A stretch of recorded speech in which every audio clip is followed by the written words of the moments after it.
Hello, everybody. Welcome back. I'm the Strategy Professor, and today we're going to be doing the tier list. I think we're in presentation mode. Yeah, there we go.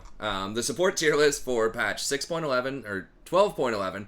So, as always, if you enjoy the content, please be sure to like and subscribe. It really helps out a ton on the channel. Come by, check out the stream. Starts around 10 p.m. Eastern Standard Time every night. Usually goes until about 2 a.m. Eastern Standard Time. It's a very friendly, chill community. We'd love to have you. If this camera will stay. And check out the other tier list as well. I'm going to be doing an ADC tier list as well. I saw that was pretty popular last patch, so I'll keep doing that more. And then I'll see if I can do some other roles as well. And this one is going to be a little bit faster. I know Rory is waiting to go outside and play here in a little bit, so we'll see if we can get through this. I think it's a very good patch overall. Although the win rates are down across the board on several champions. If you look right here. Okay, go ahead. So, like, Senna's win rate is down about 2%, maybe a little bit more. Renata's is down 2%. So it has kind of normalized. A lot of them are in that 50 to 52% range, which I think overall is better for the game. God, I've got to get, like, a new camera stand or something. This thing just... Anyways. All right, let's go ahead and get in here. Okay, so Janna I still have as number 1 overall. And as always for these tier lists, it's so hard to do a tier list, but I know people love them. I love coming up with them. But this is really aimed for people that are like silver through platinum, maybe low diamond. So it's not pro, it's not challenger.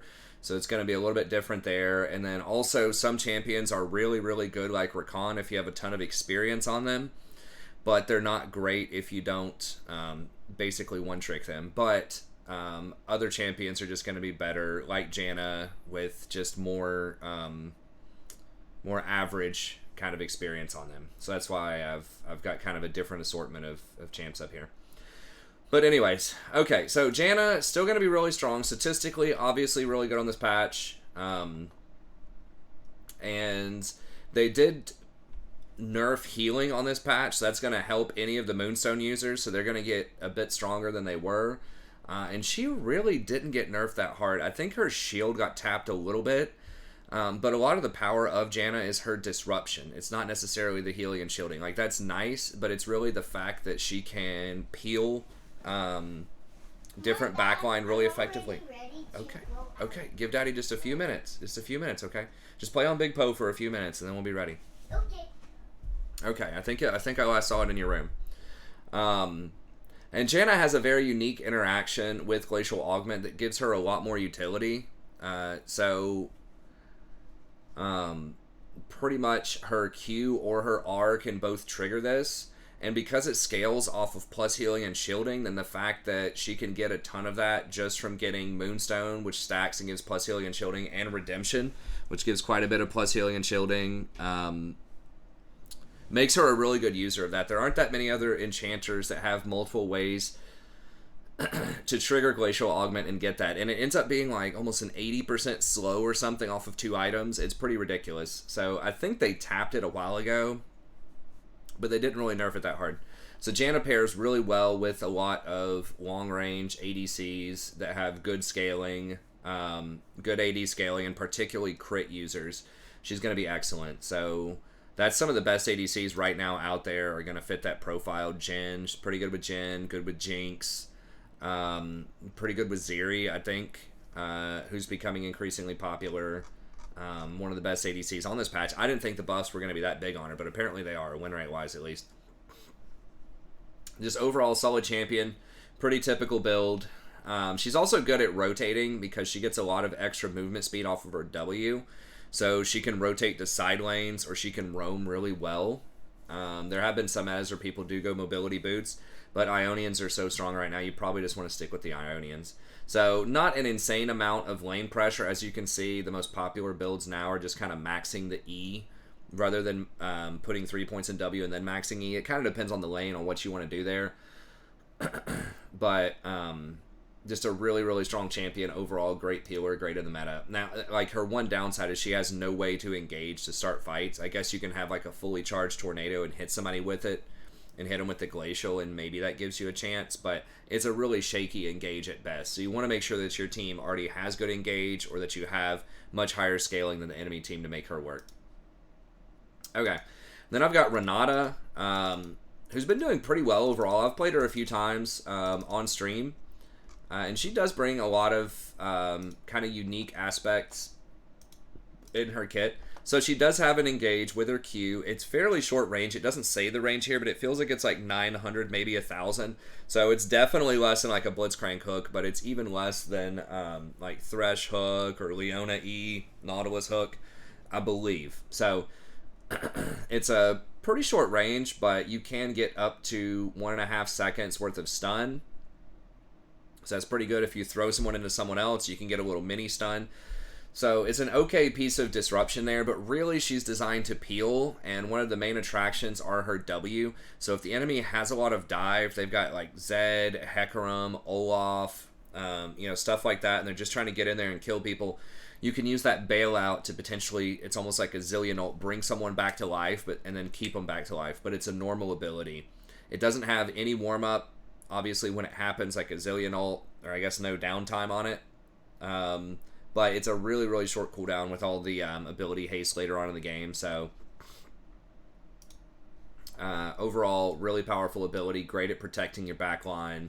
Also happens to give quite a bit of attack speed and movement speed, too. So, it's almost like a Lulu Whimsy. I don't think it's quite as strong as the Whimsy. Actually, it does give up to 60% attack speed when you max it out. So, that is pretty dang good. So overall, pretty strong. And then you've got your E, which is your trading in the laning phase, and actually gives a pretty good shield.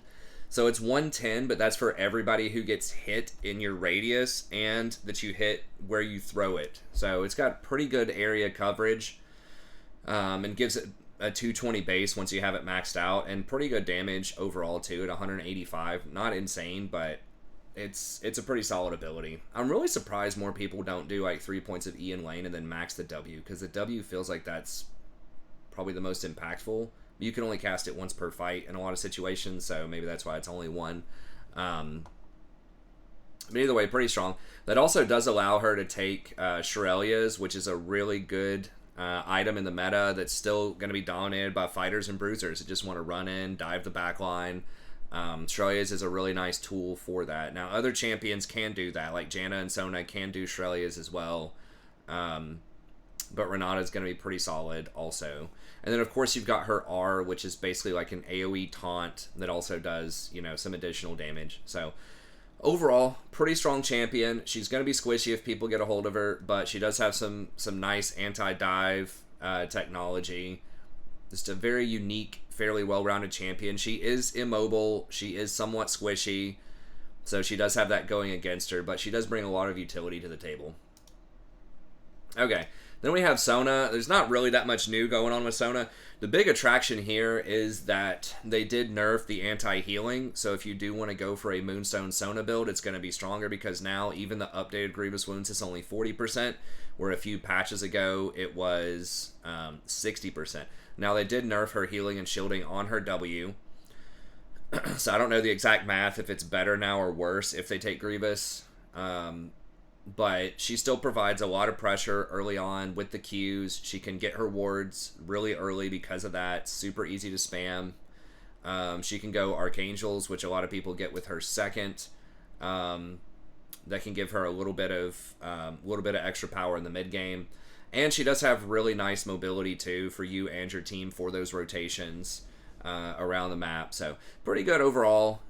Limited CC, gonna be squishy, gonna be vulnerable to engage champs. But if you just kind of want to farm off in lane, or if you have another pressure lane, you have a Misfortune, or just something like that, Jen, that can put down some pressure early, then she combines really well with that Caitlyn.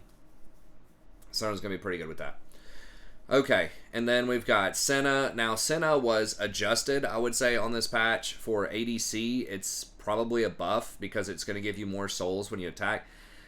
I still think as an ADC, she's not quite as good. What makes her good as support is getting all of those free souls so that you have really nice scaling and you have pretty good utility as well. So she can put down a lot of pressure in the early game. She can do quite a bit of damage in the late game. I think she's one of the kind of smoothest curve damage dealers that you can get in the bottom lane if you want to apply early pressure, because she does that, but she also scales and she can also get Umbral Glaive, which is something that, none of these other top-end supports can get.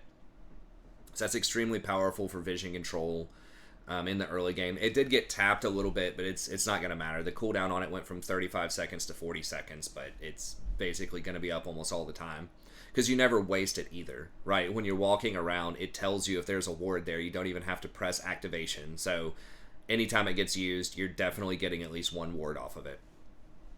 So still an incredibly powerful item. They did nerf the Q on it, or they did nerf the slow on her Q, so it's only 1 second early on, so it's not as brutal for setting up like those Gen Ws or the Misfortune Es or whatever.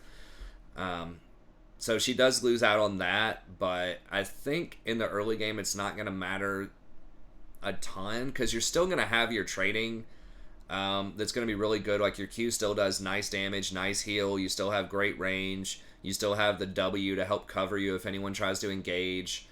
So I still think she's quite good against most enchanters out there just because she's going to outrange them and she's going to be able to stack free souls on them. So I still think she's pretty good. Her win rate is down 2% though, so there's definitely something going on there. But I still think she's a high quality support if you want something, someone who can pressure. At least again in the silver to platinum. I don't think we're going to see her in pro as a support unless it's like a fasting Senna, like a special situation with Tom Kench or something like that. Classically those two go together in a fasting Senna setup. Maybe you see that, but not like a traditional ADC. Or not like a traditional support, I should say. I don't think we'll see it that often, but for silver to platinum, she's still pretty good. And then Rakan got some huge buffs on this patch. He's up like 2%. I think if you have a lot of experience on Rakan, this is a very good patch for Rakan. But I realize, a lot of people don't. But I'm still going to put him in top tier because I think the potential's there. He ended up getting extra healing off of his Q, which is actually pretty impactful in a lot of situations, especially the early game where you're against poke lanes. He got 2-second cooldown on his W, which is massive. That's a very, very big deal because that helps your mobility and getting around the map, jumping over walls, and then obviously in team fights, that's going to allow you, to get maybe one more W off in a fight, which is really, really good. It's an AoE knockup, so that's going to be high impact. And then the mana cost on the shield is huge. It's much, much lower, especially at later ranks, and you're getting 15 extra shield at every rank. So it's going to give you a ton of extra protection. The mana cost is huge, so if you don't want to go for Zeke's second, if you want to go for like a Knight's Vow, which also got buffed, Zeke's got buffed too, but I really like the Knight's Vow on him right now. You get 20 ability haste, you get a lot of health, and most importantly, you're able to protect your back line a lot better because you're getting effectively 10% extra damage mitigation, scaling all the way up to 20% if they're under 30% health. And that works really well with the durability changes because, that effective 10% damage mitigation is going to last for a longer duration of HP. So you're getting more effective health out of it. So really, really powerful options on the items. And it's really going to help out his early game with the healing and his mid to late game with the extra shielding and the mana cost. So I think Rakan's great right now. He's up at least 2%, 2 or 3%. So he's at like 50 or 51%. I hope he doesn't become too popular and people start realizing he's actually good. But I'll let you guys in on the secret. He's actually good. Okay. And then I put Soraka up here a little bit more because I think she's the biggest beneficiary of the nerf to Grievous Wounds, obviously. So now people are only going to be able to get 40% on her, not 60%. They did nerf her base heal a ton, so that is a thing. But she's also far harder to kill because she did get that extra base health. And she does have the option of getting something like a Warmogs at a certain point in some builds, maybe like third item if you get there. So it does open up some different build paths for her. But she's still going to be really vulnerable to dive. She's going to be really vulnerable, to hard engage champs in the laning phase. And she just doesn't have any, like, really good ways to engage. Like, you have your E, but it's not great. So she's really good if you have a bunch of bruisers or tanks on your team that you just want to keep healing and keep them alive. She can still be really strong for that. So, and like her laning phase, it's really, really hard to push her out of lane. She has the best sustain in the early game, just because you can heal your allies for so much with the W compared to like a Sona W or Rakan Q or whatever. Like, it's a really low cooldown and provides really nice healing. So she just pretty much forces stalemate lanes most of the time. She's very good against most other enchanters, I think. I don't know the direct statistics, but it seems like she'd be pretty good. So yeah, she's a strong option. If you like Soraka, I think it definitely got a little bit better for her on this patch. And then Yumi, her win rate is up a little bit as well. I think 1 or 2%. She's back at 50 or 51%. She's really good obviously in the late game if you attach her to some of these insane bruiser champions, you know, like Olaf, even some assassins like Diana, you know, and things like that. There's so many ways you can win with Yumi. Her vision control is horrible. It's probably the worst in the game. So, you know, you need to be aware of that it's really, really hard to ward by yourself as Yumi. But you do actually get more items than most other champs because you don't have to buy boots, which means that you can spend that, you know, extra 950 gold for Ionians and put that towards, you know, your first mythic, your Moonstone, and then whatever other utility items you want to get. So, really strong scaling champion. If you're against other enchanters or other champs that just aren't going to pressure you in the early game, then she's going to be quite strong. So, obviously very good with invisible champs, Twitch, Eve, things of that nature. But, yeah, overall pretty good. Now, Lulu is someone that I've moved down a little bit. Her win rate has been a bit disappointing compared to some of the other champions. I think some of it is she doesn't have a heal in the laning phase. So if you do get pressured, there's no way for you to come back from that. I mean, the same could be said of Janna, I suppose. She is short range. That's a big thing. Janna's shield is 800 range. Lulu's is only 650. So that's kind of a problem. Her polymorph is also, I think, 650 range. So she does have to be a bit closer for her general abilities to work. But she's still incredibly powerful with Kog'Maw. Now, Kog'Maw did get some nerfs on this patch, and his win rate is down about 2%. I still think he's very strong. I still think he's S-class probably in that, again, in that silver to platinum bracket. I still think that's a good combination. She's still pretty good with Twitch, so I think she's good. I just think she's a little bit more matchup dependent, composition dependent than some of the other S-class champions, but she's still solid. And then we've got Nautilus. I still think he's okay. Like, his win rate's not great. Obviously, it's like 48, but if you really need a hard engaged champ and you know what you're doing, you can roam well, you can pick your fights well, you can prioritize your targets. I still think he's pretty good. Like, he's got nice guaranteed engage. You're going to see him in pro. You're going to see him in high-end games. There are a lot of things you can do with him at a high level, such as, you know, stop mobility if you hit your hooks and things like that. And they did just buff Knight's Vow, and they buffed Zeke's, both of which are pretty good options on him. So, overall, he's okay. It's a lot harder to secure those kills in the early game. But if you put him with an early game killer, a Draven, a Tristana, a Jhin, something like that, then you can make plays happen. And he just has a lot of utility in the mid-game team fights. Thornmail also got pretty significantly buffed, I think. So if you do want to get that second, that's pretty good on Nautilus, I would say. Okay.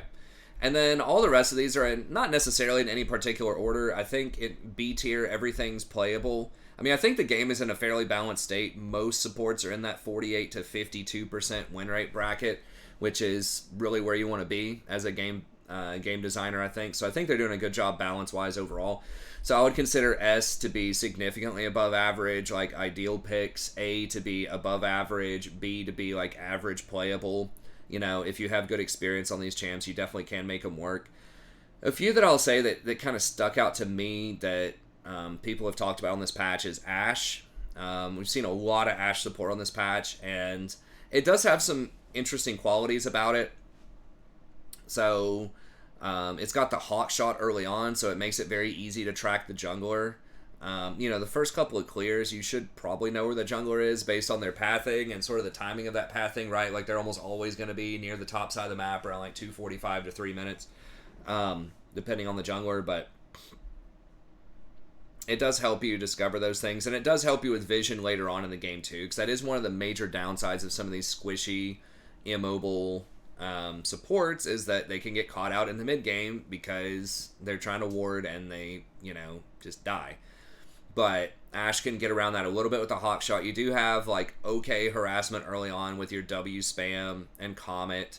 Now they can hide behind minions and block quite a bit of that, but obviously she pairs well with someone who can put them in the tower, like a Caitlyn, Jhin, something that's going to help you push, and then you can spam your W while they're under tower, trying to last hit, so they can't really dodge it very well. And then, of course, the main reason is her ultimate, right? It's a super short cooldown, pretty good engage. It just feels like it's up all the time. If you hit it, in theory, it should be a kill. It can be difficult. If your team, just doesn't have enough damage to kill them, but it's a really nice engage tool.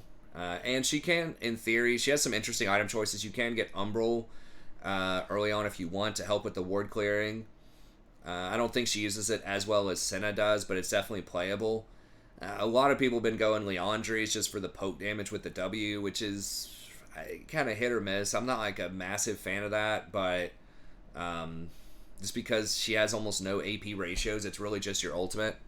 But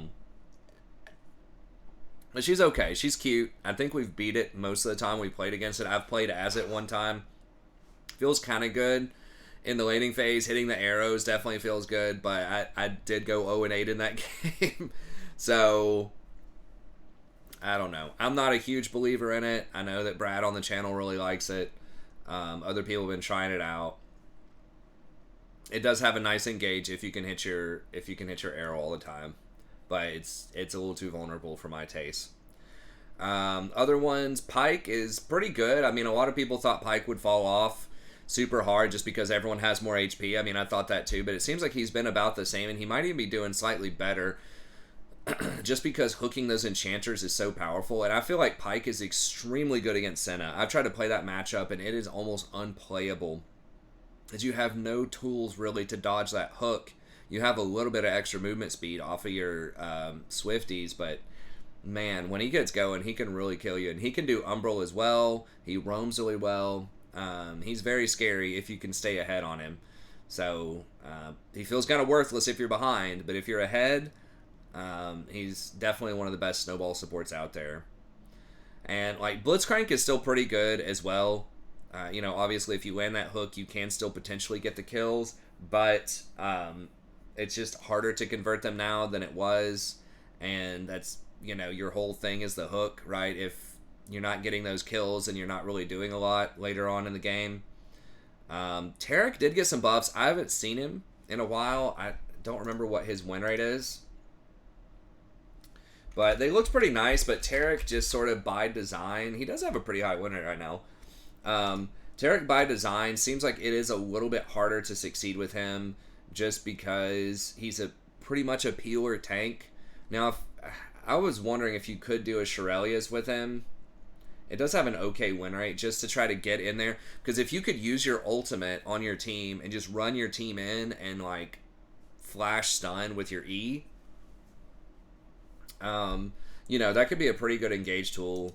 But his E is just, it's still pretty hard to hit it. He's primarily designed to be a counter engage peeler champ, and I just feel like there are better options. But I mean, if you're looking, like his win rate and his play rate are definitely up a little bit. So there are certain comps, particularly if you have a Hecarim or something else that can just dive in there and start a fight.